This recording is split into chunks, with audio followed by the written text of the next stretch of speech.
never know what hit him. That's too nice. Goddamn He's right. never gonna know what hit him. We do it the better. Brains right there. Jesus. Oh, no.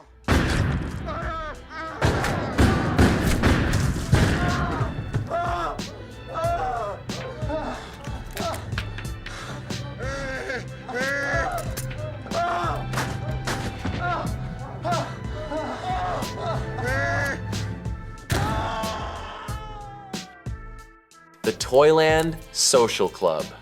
Lower Manhattan, 94, Hester Street, 1970s through 1980s. The Toyland Social Club sits between Chinese produce stands and tenement buildings. A small storefront, unremarkable from outside. Inside, Nicholas Marangello controls a piece of the Bonanno crime family.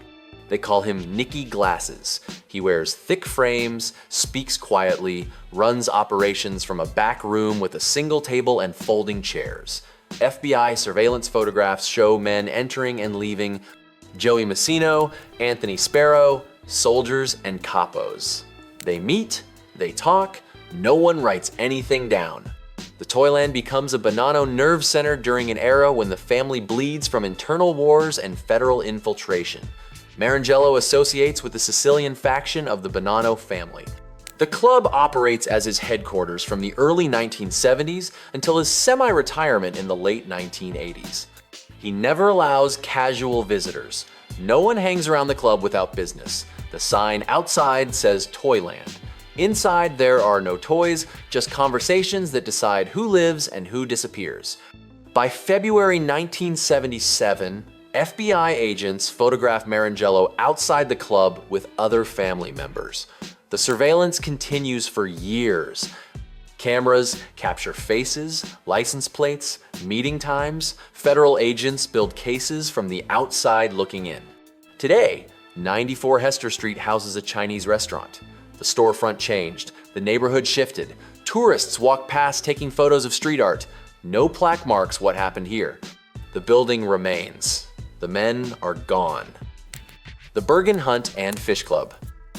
Queens, 9804, 101st Ozone Park, 1966 through 2005. The Bergen Hunt and Fish Club operates from two connected brick storefronts. Gambino family capo Carmine Fatico establishes the club after moving from East New York. He wants proximity to Kennedy Airport. Hijacking trucks becomes a primary income source. The club's name has nothing to do with hunting or fishing. John Gotti joins the crew in the late 1960s. By the early 1980s, he effectively controls the club.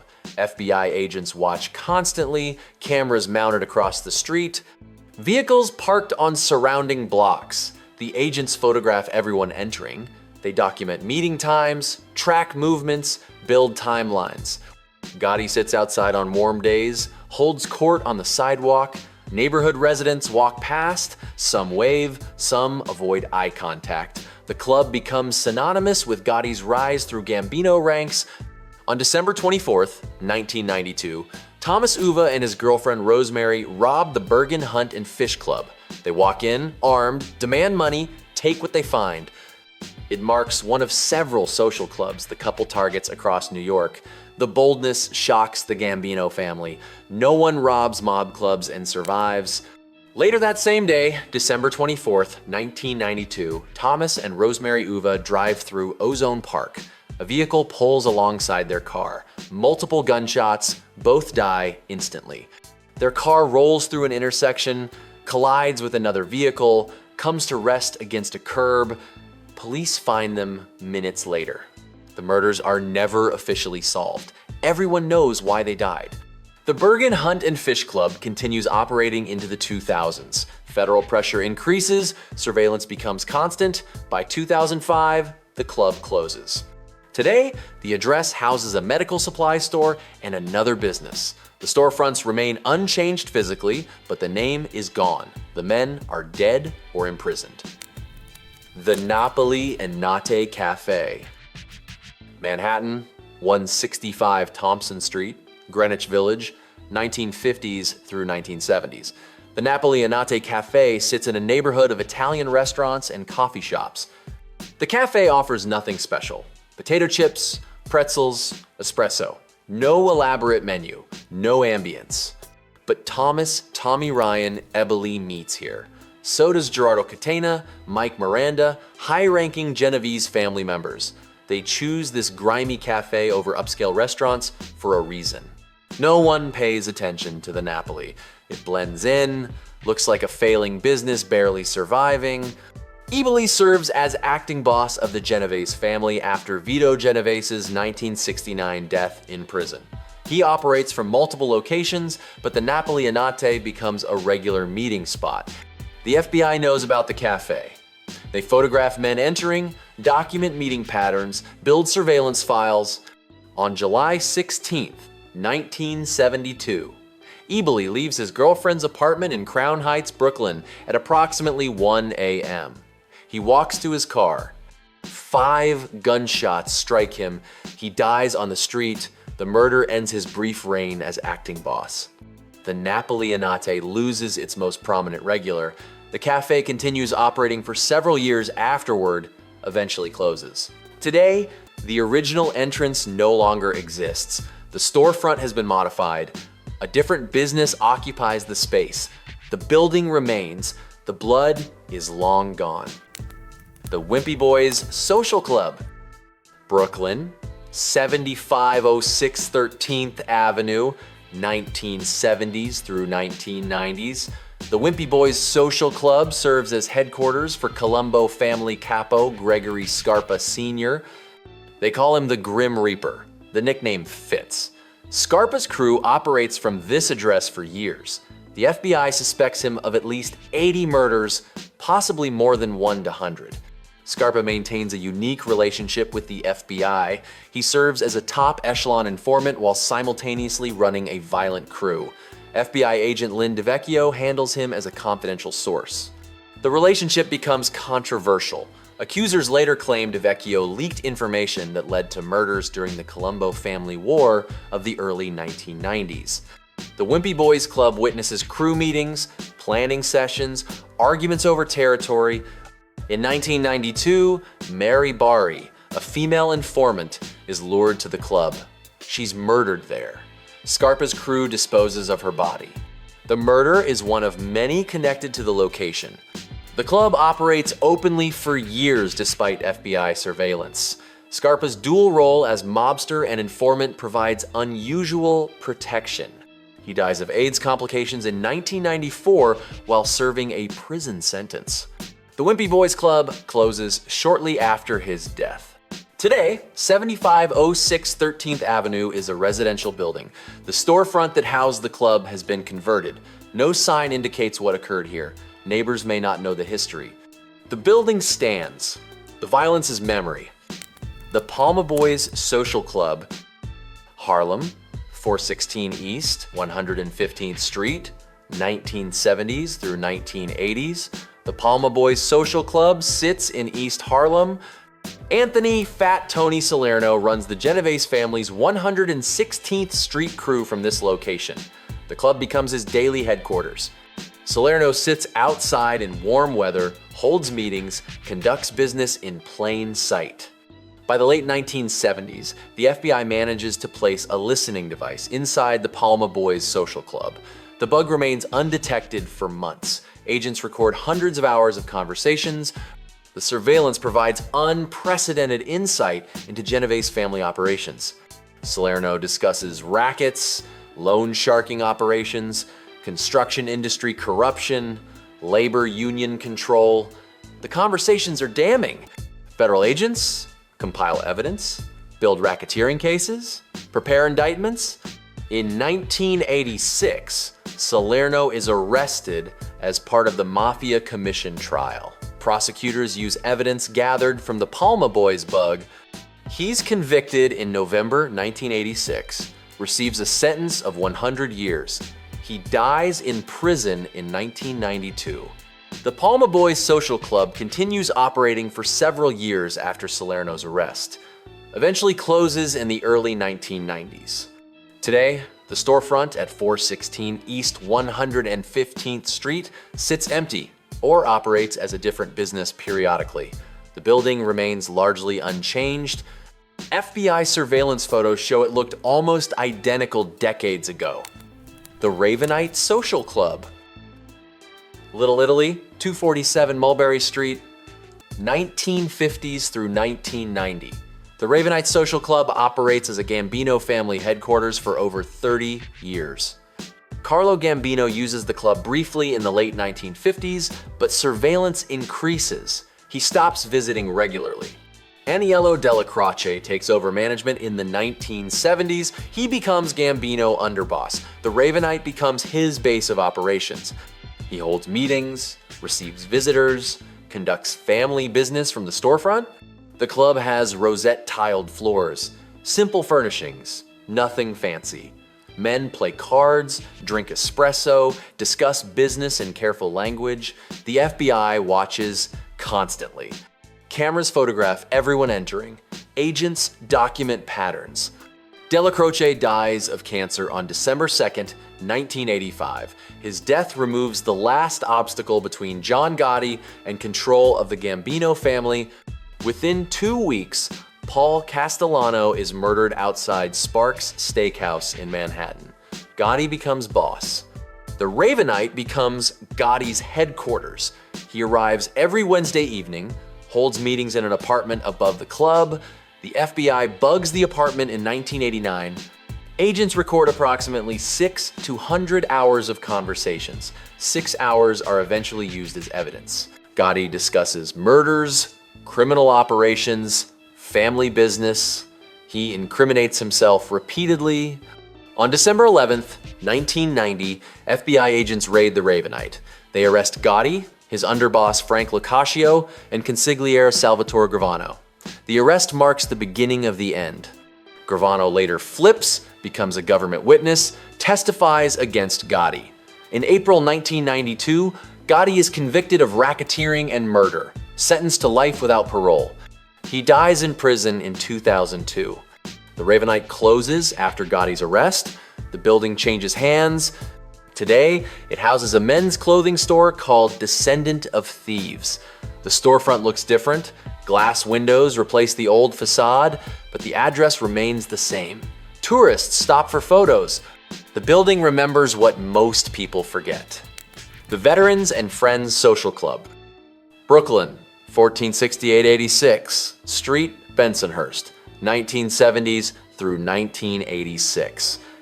The Veterans and Friends Social Club operates as a Gambino family gathering spot. James Fila's crew uses the club. Frank DeCicco attends meetings here. The location sits in the heart of Bensonhurst, a neighborhood dominated by Italian-American families and mob influence. DeCicco serves as underboss under John Gotti. He helped orchestrate Paul Castellano's murder on December 16, 1985, but the Genovese and Lucchese families disapprove. The Commission, the governing body of New York's 5 families, never sanctioned the hit. Gotti violated protocol.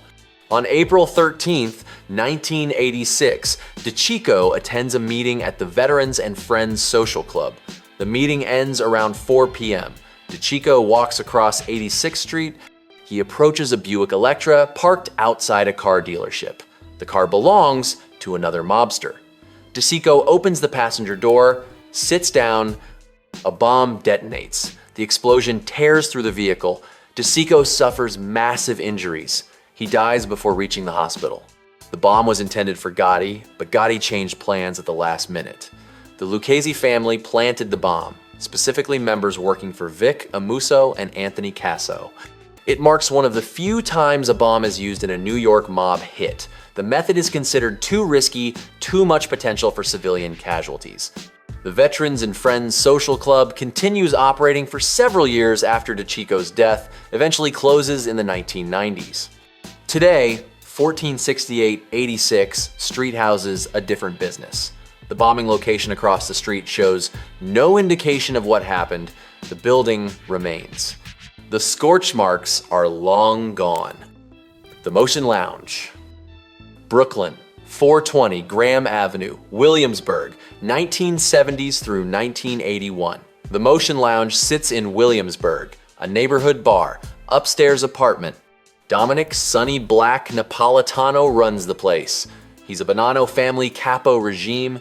His crew operates out of the Motion Lounge and conducts business throughout Brooklyn. In 1976, an associate named Benjamin Lefty Ruggiero introduces a young jewel thief named Donnie Brasco to Napolitano. Brasco impresses them. He's knowledgeable about stolen goods, willing to work, earns trust slowly. For 5 years, Brasco operates within the Bonanno family. He attends meetings at the Motion Lounge, participates in criminal activities, builds relationships, gets closer to being made, formally inducted into the family.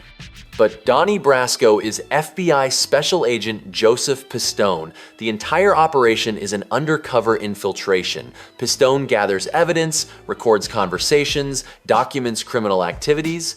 The FBI operation becomes one of the most successful mob infiltrations in history.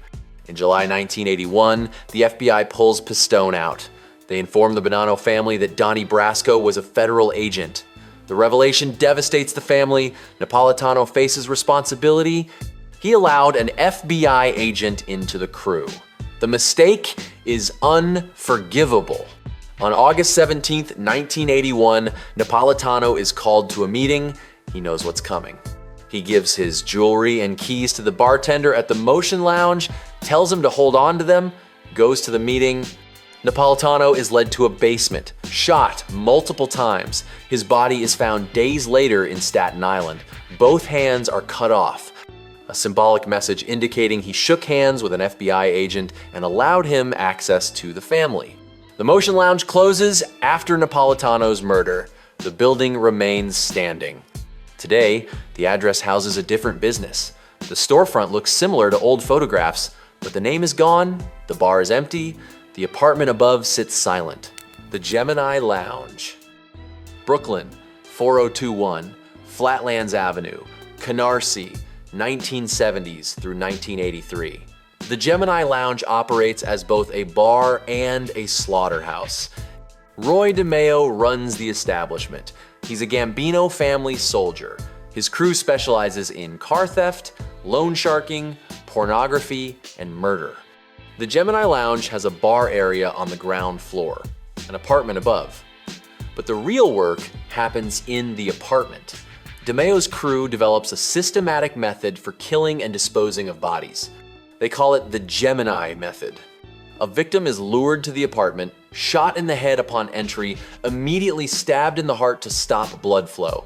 The body is stripped, placed in a shower, drained, then systematically dismembered. Body parts are wrapped, disposed of in various locations. Dumpsters, landfills, the ocean. The crew murders dozens of people this way, possibly over 1 to 100 victims. Most are connected to criminal activities, informants, rivals, people who owe money. But some are mistakes. Wrong place, wrong time, saw something they shouldn't have. Joseph Guglielmo, known as Joe the Dracula, handles many of the dismemberments. He works methodically, cleans thoroughly, ensures nothing remains. The apartment becomes a processing center for murder. The FBI and NYPD investigate DeMeo for years. They know he's responsible for multiple disappearances, but bodies don't surface. Witnesses are too terrified to talk. Evidence is difficult to compile. By 1983, the Gambino family leadership grows concerned. DeMeo's crew draws too much attention. The murders are excessive. Federal investigators circle closer. Paul Castellano, Gambino boss, makes a decision. On January 10th, 1983, Roy DeMeo is murdered. His body is found in the trunk of his car at a bar parking lot in Brooklyn. He's been shot multiple times. The Gemini method is used against its creator. The Gemini Lounge closes shortly after DeMeo's death. Eventually torn down. Today, the address is occupied by a different structure. Nothing remains of the original building. The location is unmarked. The ground beneath once soaked up blood that flowed more freely than the drinks served at the bar. Epilogue, memory, and stone. Across New York City, these 10 locations tell the same story. Storefronts that concealed violence, clubs where power was brokered over espresso and playing cards, rooms where men planned murders and discussed millions of dollars in illegal operations, The buildings remain mostly standing. The neighborhoods have changed. Chinese restaurants replace mob hangouts. Medical supply stores occupy former headquarters. Clothing boutiques stand where gangsters once held court. Tourists walk past these addresses daily. Most have no idea what happened inside. No historical markers explain the significance. The city moves forward. The buildings age. The stories fade. But between 1950 and 2005, these 10 social clubs formed the infrastructure of organized crime in New York. They were offices without paperwork, headquarters without signs, meeting rooms where decisions meant life or death. The FBI photographed them all. Surveillance cameras captured thousands of images. Listening devices recorded hundreds of hours. Federal agents compiled evidence that eventually dismantled the five families' power structure. John Gotti dies in prison. Anthony Salerno dies in prison. Roy DeMeo is murdered by his own family. Dominic Napolitano is killed for trusting the wrong person. Frank DeChico is blown apart by a car bomb. Thomas Ebele is shot in the street. Nicholas Marangelo dies in 1999. Gregory Scarpa dies of AIDS. The social clubs close. The men disappear into prisons or graves. The neighborhoods gentrify. Property values increase. Young professionals move in. Coffee shops open. Yoga studios replace gathering spots for killers. But the buildings remember. The walls absorbed decades of conversations. The floors supported the weight of men who controlled the city's underworld. The doors opened for soldiers and bosses who built empires on violence and intimidation. Today, you can walk to each address, stand outside, look at the storefronts. Most show no indication of their history, but the addresses are real. The buildings are standing. And for decades, these 10 locations were the nerve centers of the most powerful criminal organization in American history. 94 Hester Street, 9804 101st Avenue, 165 Thompson Street, 7506 13th Avenue, 416 East 115th Street, 247 Mulberry Street, 1468 86th Street, 420 Graham Avenue, 4021 Flatlands Avenue. 9 addresses, 9 stories, 1 city, and a violent chapter that shaped New York for half a century. If you've come this far, I can bet that you'd love to know how NYPD police officers started to kill for the underworld mafia bosses and their human killing score stunned the professional mob hitmen popped up on your extreme left.